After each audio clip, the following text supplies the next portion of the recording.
हमारे home minister बयान जो दे रहे हैं डॉक्टर बाबा साहब अम्बेडकर के बारे में, वो बहुत ही दुखदायक है और बगैर फैक्ट्स देखे बिना वो प्रेस कॉन्फ्रेंस करके भी कल बोले हैं। पहले जांच तो करे अगर फैक्ट्स क्या है, उसके बाद आप नेहरू जी को गालियां दो, अंबेडकर को अपमानित करो। ये सब जो कर रहे हैं या जानबूझ के कर रहे हैं या आपके पास कोई चीज कोई सबूत नहीं है, वो बात कर रहे हैं। मैं आपको कहना चाहता हूं,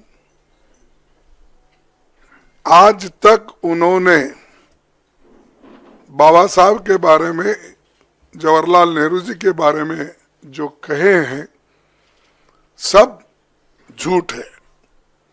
और मैं अगर पार्लियामेंट में मुझे अवकाश मिलता, समय मिलता, तो मैं आज बताने वाला था बाबा साहब अम्बेडकर का लेटर जो लिखा हुआ था। हमारे चितड़े एक उनके दोस्त थे जो पीपल्स एजुकेशन सोसाइटी और सिद्धार्थ एजुकेशन सोसाइटी उसके रजिस्ट्रार थे। और अलीपुर रोड पे ही बाबा साहब रहते थे। वहाँ से उन्होंने एक खत अपने दोस्त को लिखा और उसमें स्पष्ट बताया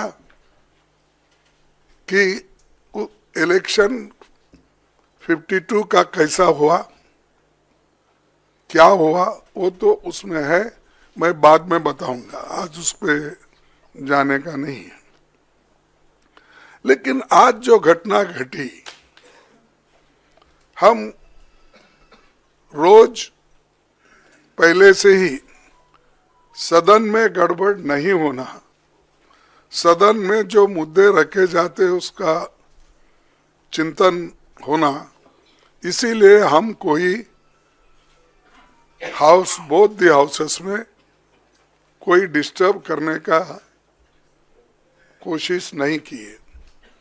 14 दिन तक हमने अपना जो हाउस चलाने के लिए जो हमारा एक दृढ़ संकल्प था, हमने करके रोज हम प्रोटेस्ट करते थे। और रोज हमारे पास मेन मुद्दा था कि जो अदानी इस देश को लूट रहा है और उसको लूटने जो दे रहे हैं लोग, उनके ऊपर हमारा हमला था। लेकिन बीच में जब संविधान की चर्चा आई, उस वक्त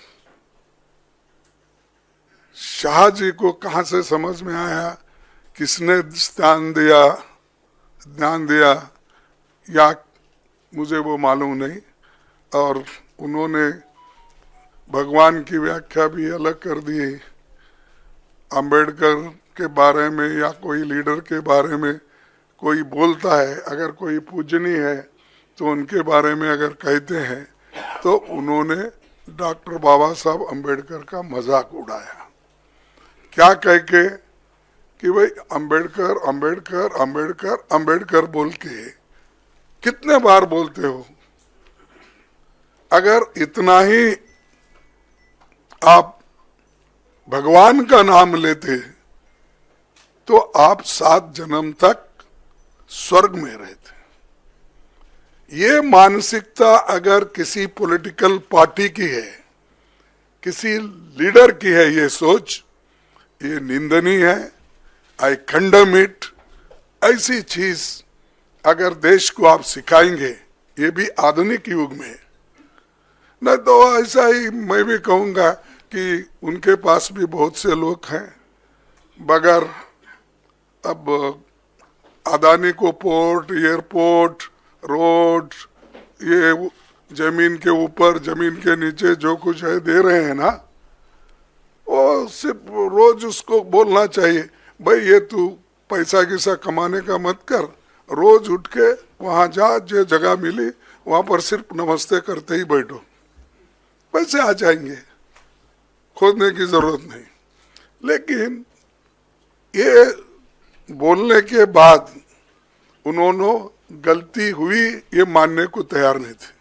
और हमने भी आपसे कल यही कहा कि भाई जब वो मानना, वो हमारी जो डिमांड है कि रिसिग्नेशन देना चाहिए, नहीं है तो कम से कम हमारे प्रधानमंत्री जी उनको बर्खास्त करना चाहिए। लेकिन हमको मालूम हुआ वो बर्खास्त करने वाले नहीं है, इन्हों छोड़ने वाले नहीं। तो इसीलिए हमने ये मुद्दा जनता तक पहुंचाने के लिए सभी हमारे पार्टी के नेता राहुल गांधी जी, प्रियंका जी, पार्टी के सभी एमपीज और राज्यसभा के मेंबर सभी मिलके इस मुद्दे को हमने उठाया।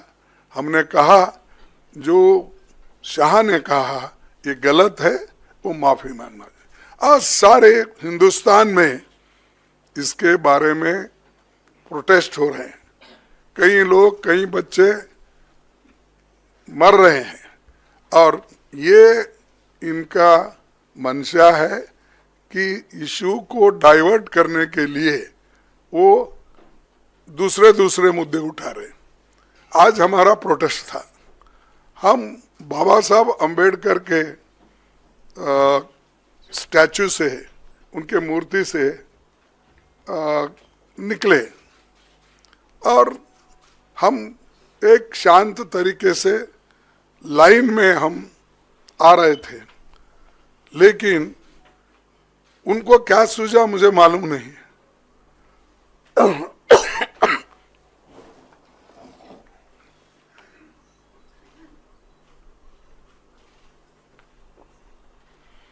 हम चलते हुए आ रहे हैं, उन्होंने मकर द्वार पे आके हमको रोकने के लिए वहां बैठ गए,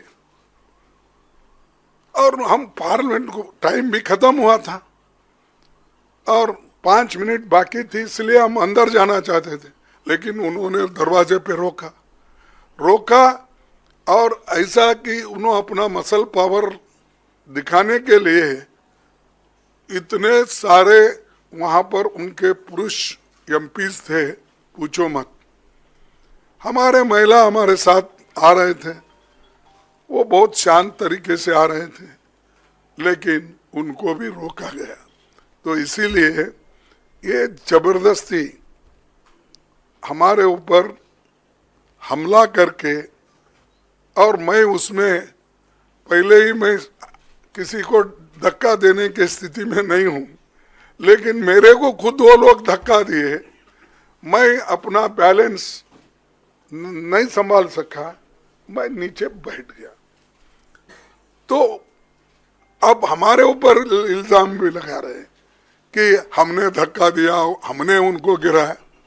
अरे भाई, हमारे पास आवाज है, लेकिन वो थोड़ा पीटे धकलने से हम ये नहीं हो सकते। इसीलिए हम कोशिश भी किए फिर उठ के उनको बोलने का।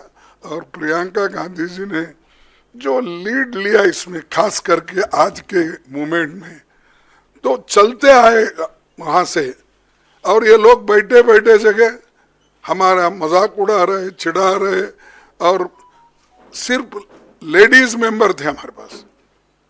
उनके पास तो लेडीज मेंबर कोई नहीं थे, 2-3 कुछ दूर थे, लेकिन वो पुरुष ही सब कर रहे थे। तो ऐसा जो माहौल ये इन्होंने बीजेपी वाले बना के रखे हैं, तो हम कभी ये बर्दाश्त नहीं करेंगे। इसके खिलाफ पूरा देशव्यापी ये एक चळवळी हो जाएगा, ये जो मूवमेंट हो जाएगा। अब आपको भी देखने में आया होगा कि हर जगह मूवमेंट चल रहा है इनकी गलती की वजह से।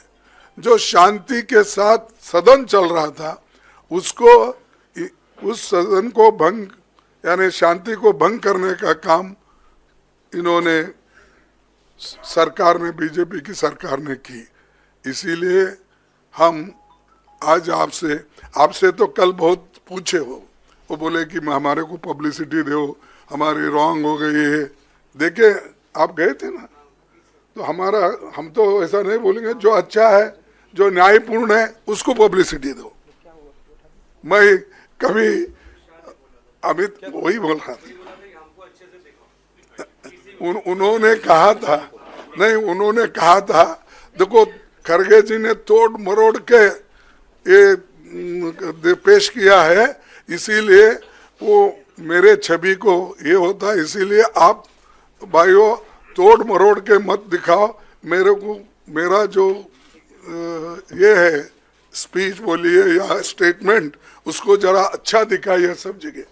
3 बार बोले, आखिरी, बीच में बोले, फिर लास्ट बट 1 में बोले, फिर लास्ट में भी बोले। राज्यसभा टीवी पे था। हाँ नहीं, प्रेस कॉन्फ्रेंस की है नहीं, बट ओरिजिनल क्लिप तो राज्यसभा टीवी पे था। नहीं पीसी में बोला। No, I know, but the original clip was a Rajya Sabha clip. So there is no question about the original clip.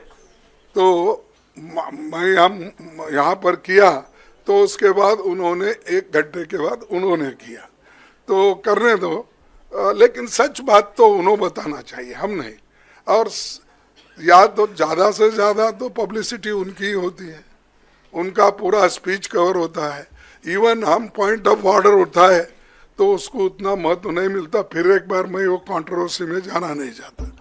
तो इसीलिए हम जो कर रहे हैं, जनता के समस्याओं को लेके लड़ रहे हैं, वो जो कर रहे हैं, हमको खाया ना पिया ग्लास फोड़ा बाराने का हमारे पास बोलते हैं हैदराबाद में, तो वैसा हम उनको कुछ धक्का नहीं मारे, कुछ नहीं करे, लेकिन वो लोग बोलते जा रहे हैं, जाने दो। इसीलिए मेरा यही आप सबसे निवेदन है कि जो चीज़ें हकीकत में हुई है, दिखी है, बस उस पर अगर सभी कंसंट्रेट करें तो दूसरी चीज़ कोई ऐसी कंट्रोवर्सी नहीं आएगी। तो मैं इतना ही कहता हूँ। और अब राहुल गांधी साहब। शुक्रिया खरगे जी। मैं आपको याद दिला दूं, कल अमित शाह जी ने यह भी कहा था कि अगर खरगे जी मेरा इस्तीफा चाहते हैं तो मैं दे सकता हूं, तो उसका इंतजार अभी भी है। मैं अभी राहुल जी से गुजारिश करूंगा। Thank you Jairam ji. Main issue शुरुआत हुई पार्लियामेंट से कुछ दिन पहले, अदानी जी का वो यूएस में केस आया, और पूरे टाइम बीजेपी ने उस पर डिस्कशन रोकने की कोशिश की। और बीजेपी की बेसिक स्ट्रैटेजी थी कि ये अदानी का जो मामला है, इसकी कोई चर्चा ना हो, इसका कोई डिस्कशन ना हो, ये दब जाए। और शुरुआत में इन्होंने ये फुल टाइम इनका काम था, कभी कुछ डिस्ट्रैक्शन करते हैं, कभी कुछ डिस्ट्रैक्शन करते हैं। उसके बाद अमित शाह जी का बयान आता है, और हम पहले से कह रहे हैं कि जो बीजेपी आरएसएस की सोच है, एंटी कॉन्स्टिट्यूशनल सोच है, एंटी अंबेडकर जी की सोच है, और जो अंबेडकर जी की मेमोरी है, जो उनका कंट्रीब्यूशन है, उसको ये लोग मिटाना चाहते हैं, खत्म करना चाहते हैं। और डायरेक्टली इनके मंत्री ने, होम मिनिस्टर ने डायरेक्टली सबके सामने जो उनका माइंडसेट है वो सबके सामने उन्होंने दिखा दिया।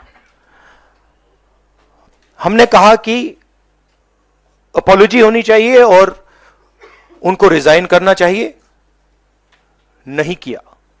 और आज फिर से इन्होंने एक नया डिस्ट्रैक्शन शुरू किया है।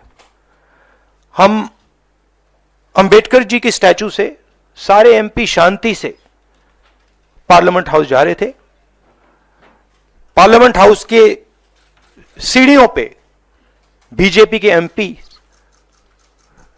लकड़ियां लिए हमारे सामने खड़े होते हैं, हमें अंदर नहीं जाने देते हैं, और उसके बाद अब ये थोड़ा सा अपना फिर से ये डिस्ट्रैक्शन करने की कोशिश कर रहे हैं। रियलिटी ये है, इन्होंने अंबेडकर जी का अपमान किया है, उसकी अपॉलॉजी होनी चाहिए और रिजाइन करना चाहिए होम मिनिस्टर को। और जो मेन मुद्दा है जिसको ये मिटाना चाह रहे हैं, घुमाना चाह रहे हैं, मेन मुद्दा है कि नरेंद्र मोदी जी के मित्र अदानी जी के खिलाफ यूनाइटेड स्टेट्स में केस है, उनको वहां इंडाइट किया गया है, और अदानी जी को नरेंद्र मोदी जी हिंदुस्तान बेच रहे हैं। यह मेन मुद्दा है और इसकी डिस्कशन ये लोग नहीं चाहते हैं। Thank you.